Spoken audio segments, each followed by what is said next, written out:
In this tutorial, we're going to have a look at the topic of stakeholders, and we're going to introduce a concept known as stakeholder mapping.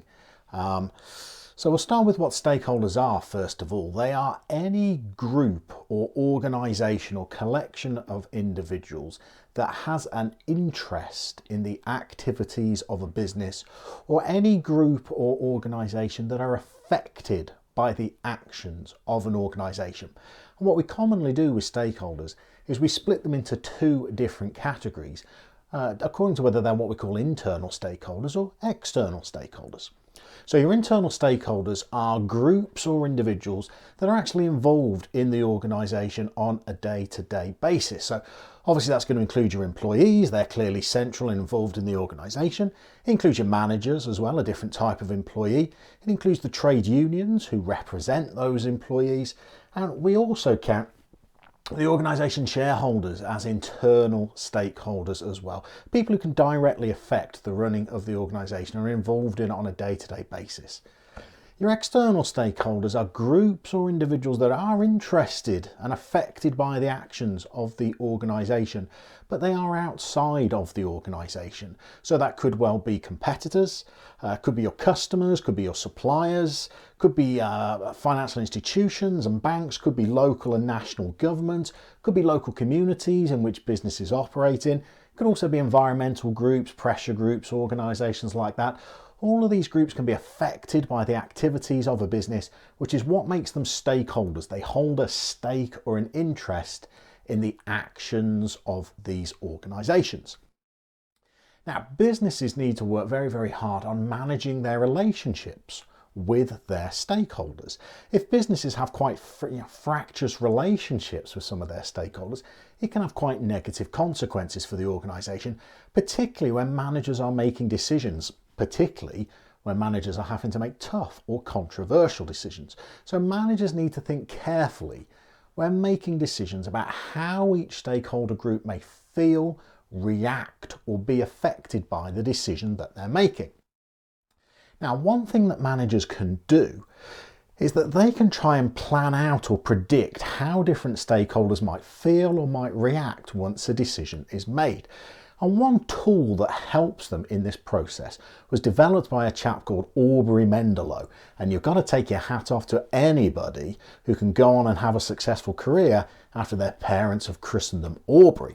But Aubrey developed a matrix where you can arrange your stakeholders in order to try and analyse which stakeholders you may need to attach the most important to when you're making a decision.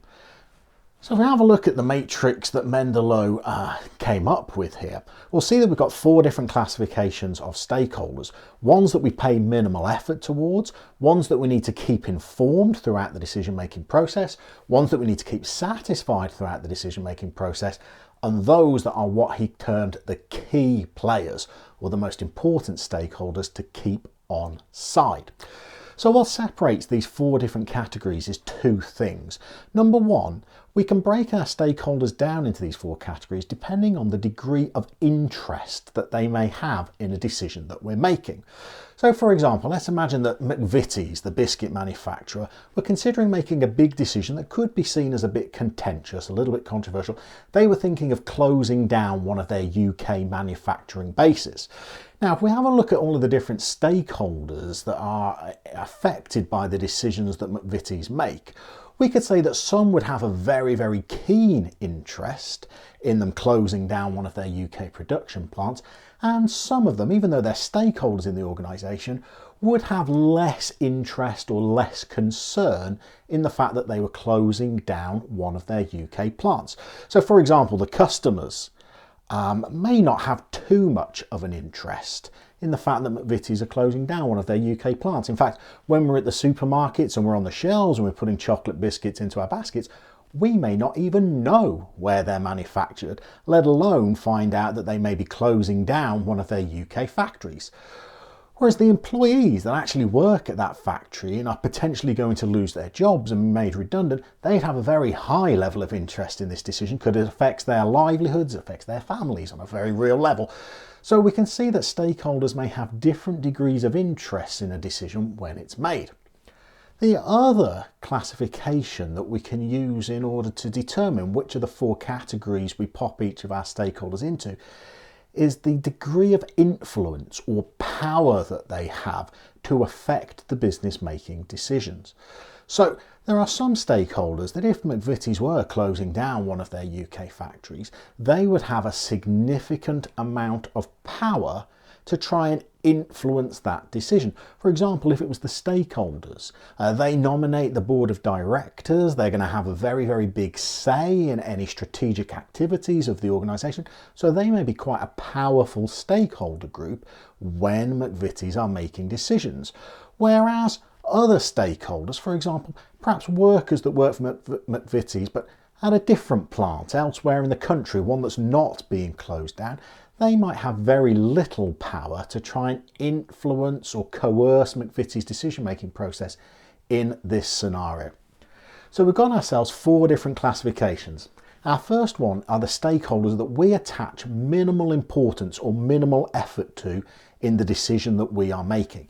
So minimal effort stakeholders in this scenario would be ones that have a very low level of power, and that's matched by a very low level of interest in the decision that we're making anyway. As a consequence, managers don't have to pay too much prioritisation to listening to and looking after the needs of this stakeholder, A, because they're not that interested in the decision, and B, they don't have the leeway to exercise an awful lot of power over the organisation anyway, so we don't need to attach too much importance to their needs around this decision. However, there are some other stakeholders, although they may not have a great deal of power, we still want to keep them informed because they're heavily affected by the decision that we're making, and they are incredibly interested in the outcomes of this decision. So these are stakeholders that will clearly have some kind of involvement or be affected by the decision that we're making. They just don't have the power to try and flex their muscles and influence the decision-making process. However, we want to treat them slightly differently to the minimal effort stakeholders, because what we're trying to avoid is them joining forces with perhaps other stakeholder groups that do have more power and influence over the organisation, and we just want to keep them informed, keep them updated, consult with them, involve them in communications about the decision, just so that they don't feel that their interests are being harmed in any way. Because we don't want them joining forces with stakeholders who are more powerful, who might have more of a bearing and be able to exert more pressure on our decision-making process. Now, there are some stakeholders who may not be that much affected by a decision and may not be that interested in it, but they are incredibly powerful stakeholders. For example, in the McVitie's example, imagine the national government. You'd struggle to find a stakeholder that could, if they wanted to, exert more power and influence over an organisation by the country's or than the country's government. However, if McVitie's were closing down one factory, maybe making 200 workers redundant, on the grand scale that the government is working on, this is something that's perhaps not desirable for them because it will possibly create some unemployment, but it's not something that's going to be front and central of the government as they're having their weekly briefings. So although this is a stakeholder that may have great power, they may have very little interest in the decision that we're making. But we still want to keep them satisfied. We want to make sure that maybe we communicate with them and we brief them on the decision that we're making so that they don't find that we don't find that their interest becomes piqued or grows as the decision gets made. The stakeholders we do really need to make sure that we really keep on side as we're making a decision are those key players. We can try and keep them on side purely through the communication, the collaboration, maybe involving them in the decision, at least briefing them on the reasoning for the decision, so that these key players, stakeholders who have a very high interest in the decision that we're making, matched with a very high level of power that might influence or even threaten our decision making, these are the stakeholders that managers need to prioritise. These are the stakeholders that managers need to put the most time and emphasis into communicating with, collaborating with, meeting with, listening to their needs, listening to their views, factoring in their perspectives into the decision-making process, so to make sure that when we are making decisions, those key players feel like they've had their views at least listened to and potentially accounted for. So managing your relationship with stakeholders is a very, very important part of the decision-making process, very, very important part of the managerial function as well. And Mendelow developed this little matrix to help organizations classify their stakeholders, prioritize those that were the most important, prioritize those that perhaps needed to be more involved and briefed and informed when it came to decisions that were being made. And hopefully it would allow managers just to conduct relations with their stakeholders in a more thought through, in a more communicative, and in a more pacifying way to aid the decision-making process. That wraps up another topic for us today. If you liked that one, it'd be great if you could hit the button down below. If you've got comments on future tutorials that you would like to see, add them in the boxes down below. And as always, if you hit the subscribe button, you'll get to find out all of the latest content that's released by Taking the Biz. We'll see you soon.